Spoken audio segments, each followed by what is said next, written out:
सेवा जोहार साथियों।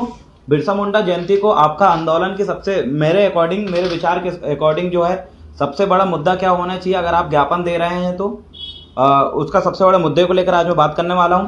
आज पूरे फेसबुक में देखें, पूरे न्यूज़ में देखें, सब जगह हम टटोल लो। आप सारी न्यूज़ को अगर टटोलेंगे तो एक महत्वपूर्ण चीज़ें आपके समक्ष आएगी कि जहां देखो वहां पर आदिवासियों की जमीन पे सभी लोगों ने गिद्धों के माफिक जो है अपनी निगाह गड़ाए बैठे हैं।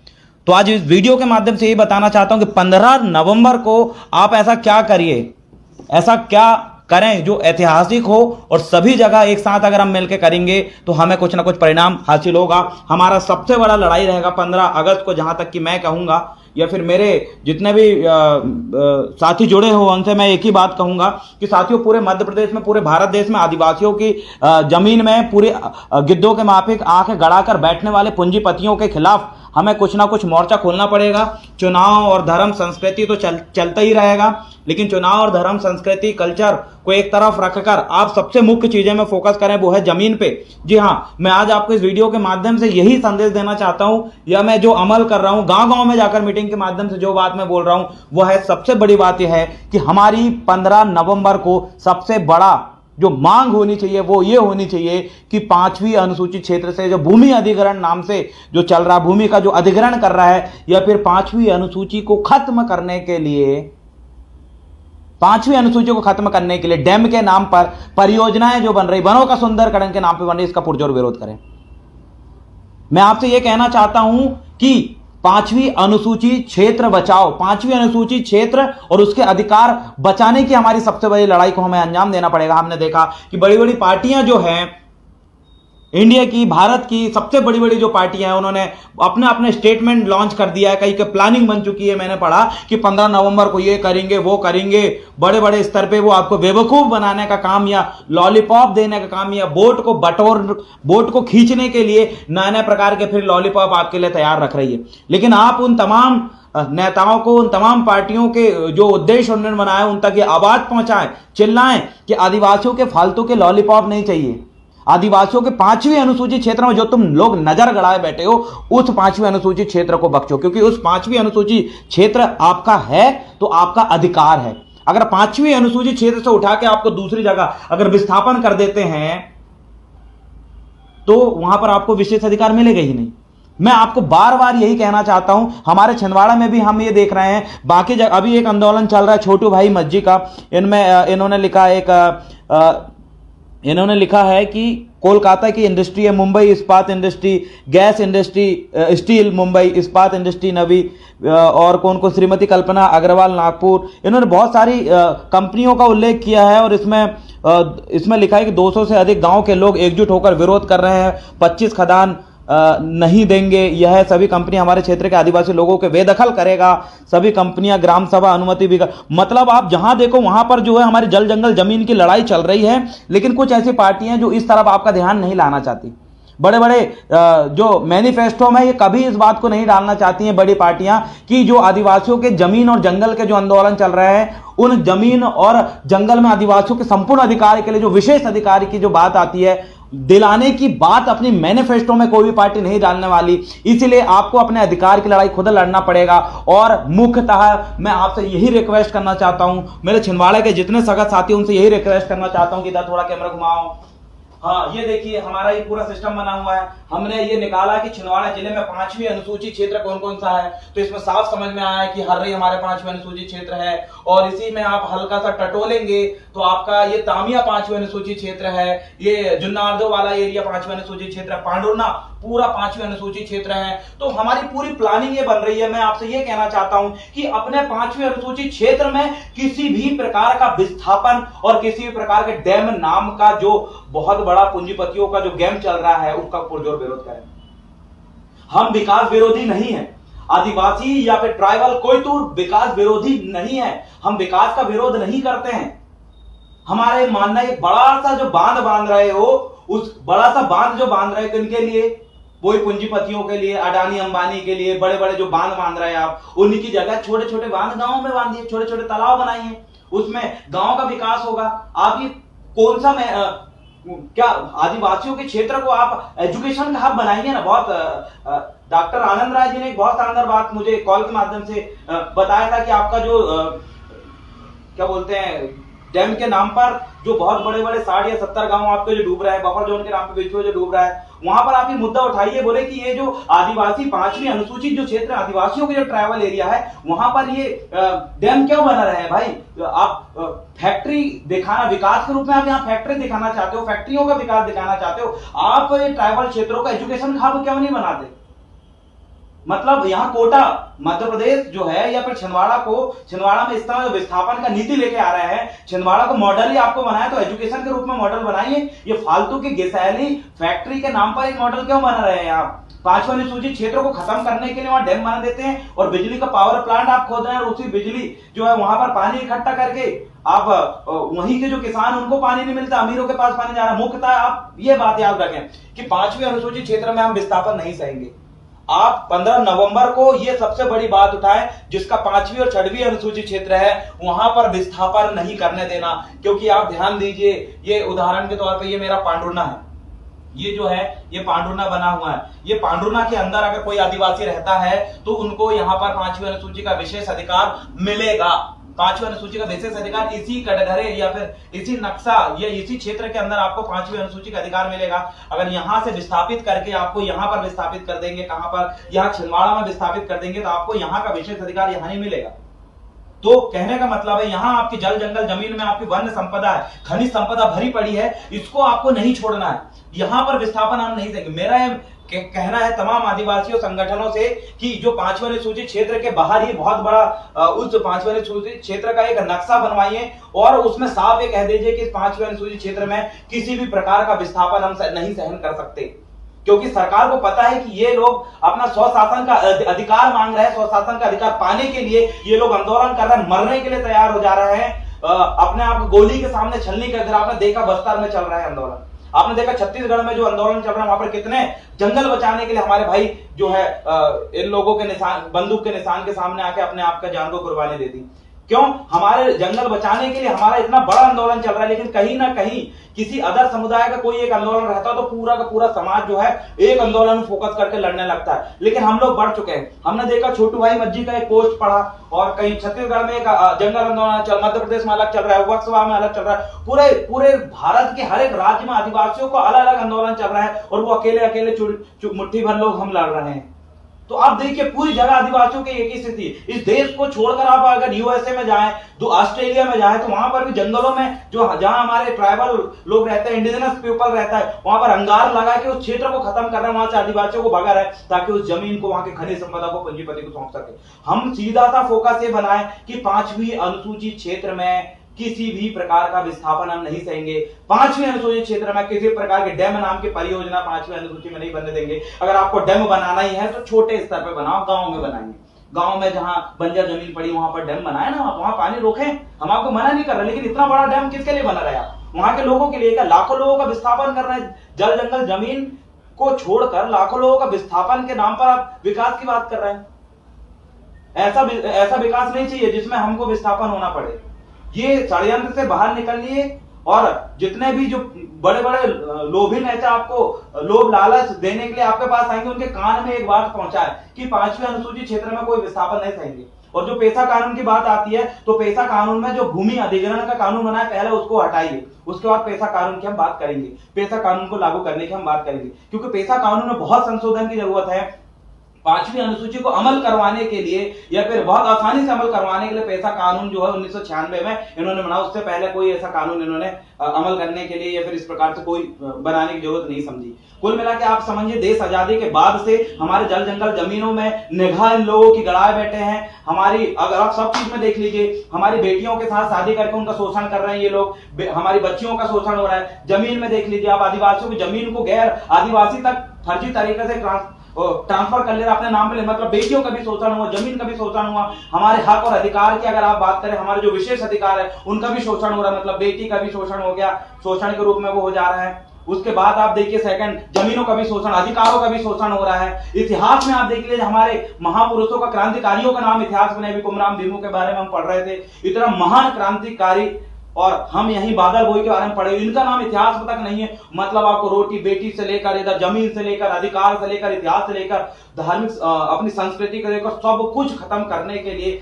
इतना जो गहरा षड्यंत्र जो रच रहे हैं लोग, उसके खिलाफ हम तमाम युवा साथी समझ चुके हैं, जान चुके हैं। लेकिन पहली सीख हम सबके लिए यही है कि 5वीं अनुसूचित क्षेत्र को सुरक्षित रखना, अपनी संस्कृति को सुरक्षित रखना, क्योंकि वो संस्कृति बचेगी तभी हमारा अस्तित्व है।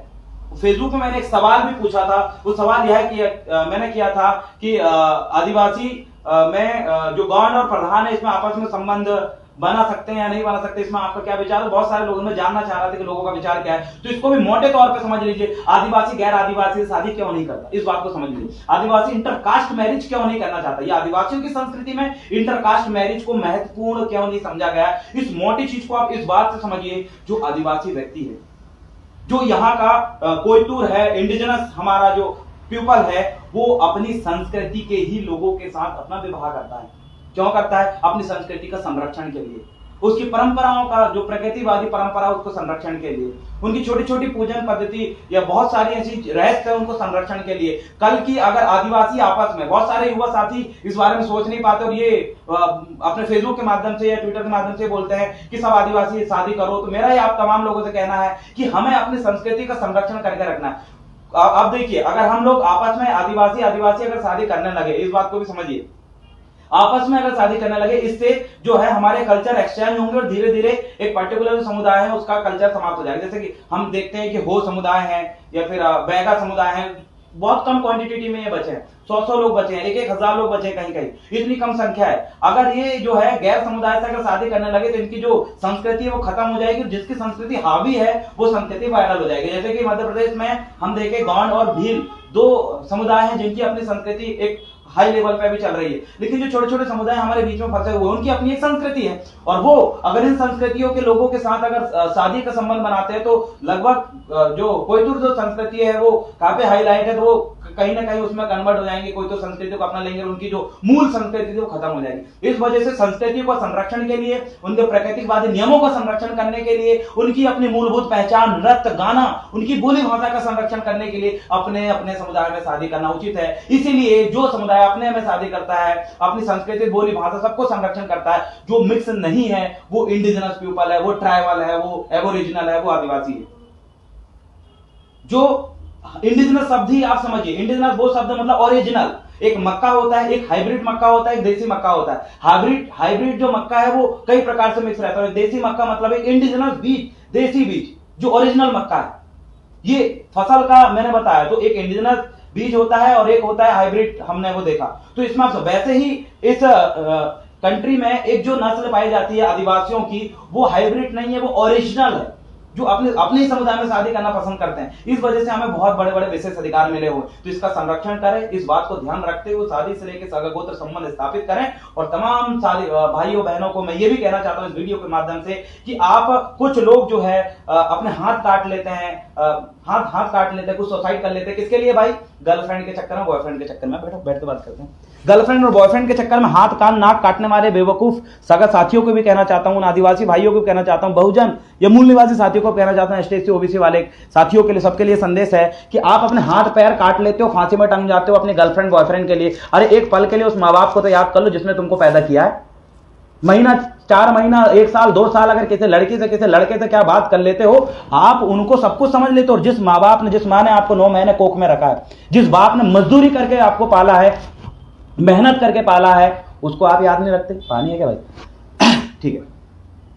मैं यही कहना चाहता हूं कि आप जो भी साथी है जो लव के और इसके उसके मरने के लिए बोलते हैं, कुछ लोग जो है बोले मैं आपके लिए बुरे, मैं जानू तुम मेरे लिए क्या कर सकते हो, मैं तुम्हारे लिए जान भी दे सकता हूं।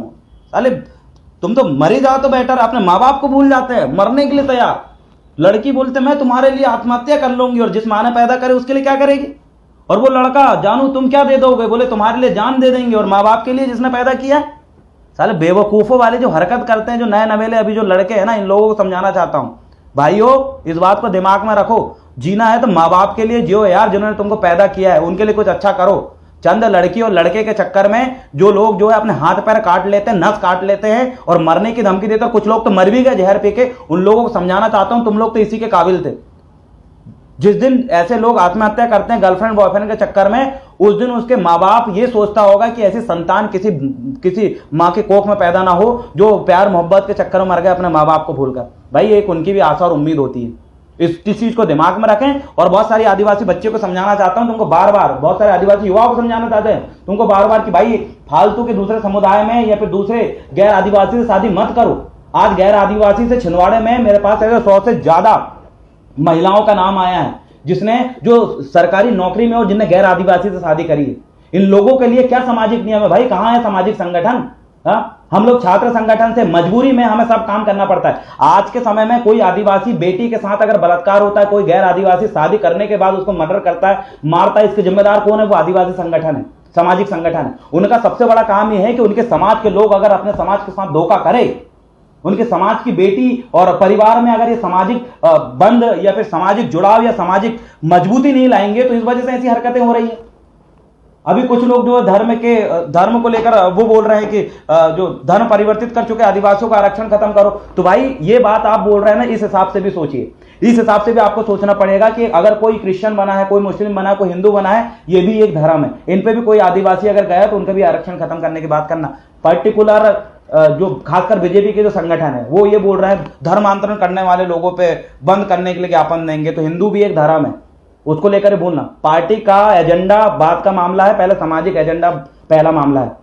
तो सामाजिक संगठन, जितने भी सामाजिक संगठन बने हुए हैं उनसे मैं यही कहना चाहता हूं, पहली अपनी समाज को मजबूत करने के लिए हर परिवार में सामाजिक मूवमेंट से जोड़ने के लिए आप ये प्रयास करें। आज जो बहुत सारे जो मैटर होते हैं इंटरकास्ट वाले या बहुत सारे इस प्रकार के मामले होते हैं जिसमें एक पढ़ लिख कर एक हमारे आदिवासी बेटा, आदिवासी बेटी गैर आदिवासी शादी करता है, और इस प्रकार के जो मामले हो रहे हैं उसके जिम्मेदार हमारे आदिवासी सामाजिक संगठन है। क्योंकि हर एक संगठन की एक जिम्मेदारी है। अगर हमारे सांस्कृतिक संगठन, उनकी जिम्मेदारी है संस्कृति को संरक्षण करना। छात्र संगठन, उनकी एक जिम्मेदारी है कि छात्रों के विभिन्न विषय मुद्दों को लेकर उनको लिए संघर्ष करना। कर्मचारी संगठन की अपनी एक जिम्मेदारी है कि कर्मचारी है, जैसे एक मुस्लिम जो है सरकारी कर्मचारी होने के बाद अपना समाज की मदद करता है, एक क्रिश्चियन कर्मचारी होने के बाद अपने समाज की मदद करता है, एक बौद्धिस्ट एक कर्मचारी होने के बाद अपने समाज की ओर भी ध्यान देता है, एक जैन मुनि भी। अगर कोई जैन समुदाय का व्यक्ति सरकारी कर्मचारी है तो उसका जिम्मेदारी होती है उसके समाज की तरफ काम करना। एक सिख धर्म का व्यक्ति है, सिख सरदार है, तो वो अपने समाज की तरफ ध्यान देता, सरकारी नौकरी भी करता। लेकिन एक आदिवासी व्यक्ति, एक ट्राइबल एम्प्लॉय, एक गवर्नमेंट एम्प्लॉय ट्राइबल के देख लो, इसकी कोई जिम्मेदारी भी बनती है ना भाई। सब समुदाय जो है, जितने भी लोग सरकारी नौकरी में हैं, वो अपने समाज के तरफ ध्यान देते हैं, सामाजिक मजबूती को और ध्यान देते हैं। सरदार जी अपने गुरुद्वारे में बैठ के, भले सरकारी कलेक्टर हो लेकिन अपने गुरुद्वारे में बैठ के समाज के लिए प्लानिंग करता है। एक मुस्लिम समुदाय का व्यक्ति भले ही वो IAS IPS बन गया, मस्जिद में बैठ के अपने लोगों के साथ समाज के लिए प्लानिंग करता है। लेकिन एक आदिवासी SP बनने के बाद, कलेक्टर बनने के बाद और बड़े बड़े पद में जाने के बाद ये बोलता है कि मैं सामाजिक मजबूत करने की, तो उसके अंदर बातें निकल जाती है। तो आप तमाम लोगों से मैं यही कहना चाहता हूं, अपनी हर एक जिम्मेदारी, जैसे मैंने बताया छात्र संगठन की अपनी जिम्मेदारी, धार्मिक संगठन की अपनी जिम्मेदारी, कर्मचारी संगठन की अपनी जिम्मेदारी, पॉलिटिकल पार्टियों की अपनी एक जिम्मेदारी है। सब अपने अपनी जिम्मेदारी निभा रहे हैं और सभी का होना भी सही है। क्योंकि अगर हम एक ही संगठन सब कुछ काम नहीं कर सकते, हर एक की अपनी अपनी एक जिम्मेदारी होती है। लेकिन आज के समय हम देख रहे हैं जो युवा साथी है, जैसे छात्र संगठन, हम गोंडमाना स्टूडेंट यूनियन वाले, हम जो है सामाजिक संगठन का भी काम करते हैं। क्यों? सामाजिक संगठन अपना दायित्व ढंग से नहीं निभा रहा है, कर्मचारी संगठन अपना दायित्व ढंग से नहीं निभा रहा है। सिर्फ कर्मचारी संगठन इसलिए बना के बैठे हैं कि अपना ट्रांसफर को रोक सकें और बाकी जाए सब तेल लेने। छात्र संगठन के लोग ही इतना वो करके जमीन विवाद के लिए हम लड़ रहे हैं भाई, जबकि किसका काम था जमीन विवाद इन सबके लिए लड़ना। चलो छात्र संगठन के लोग स्वतंत्र सब कुछ कर सकते हैं, लेकिन हर एक संगठन की अपनी एक जिम्मेदारी, उसको निभाएं। सामाजिक को, एक समाज को मजबूत करना हमारी पहली प्राथमिकता होना चाहिए। मैं बार बार अपने वीडियो में कहता हूं कि मुस्लिम समुदाय ने अपने समाज को एकता किया, राज आगे बढ़ गया। रघुवंशी समुदाय ने अपने समुदाय को एक किया, राज वो आगे बढ़ गया। ब्राह्मण समुदाय ने अपने समाज को एक किया, आज वो आगे बढ़ गया। सिख समुदाय, क्रिश्चियन, हर एक व्यक्ति ने अपने अपने समाज को मजबूत, कुनबी समुदाय को देख लो, उनने एकता उन पे आई, वो आगे बढ़ गया। साहू को देख लीजिए आप। लेकिन आदिवासी का क्या है भाई? पहली जिम्मेदारी है अपनी समाज की एकता, और उसमें सबसे बड़ा रोल जो अदा करेंगे वो दो करेंगे। वो ये है, एक तो कर्मचारी संगठन, दूसरा सामाजिक संगठन।